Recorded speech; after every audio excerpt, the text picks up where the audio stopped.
Hi, ako si Baby Bear. Wala akong pake, pero ako si Doray. At ako naman si Unggoy. So ano naman kabaklaan ang kailangan mo?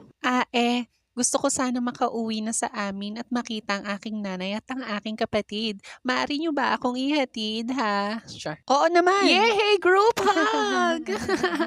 Anong nakakatawa? Ay! May pagong! Mukhang hindi sila makaalis kasi hindi niya magising yung anak niyang tatanga-tanga. Tulungan natin gisingin ang kanyang anak. Isigaw natin na malakas. Gising pagong! Di ba sabi ko laksan nyo? Isa patang ina nyo. Gising pagong! Ayan, nagising na ang puta. Tara na. Napakasarap talagang tumulong, lalo na sa mga nangangailangan, di ba? Oo nga. O bakit may pag-ikot, be? Yay! Saan kaya ang daan papunta sa bahay ng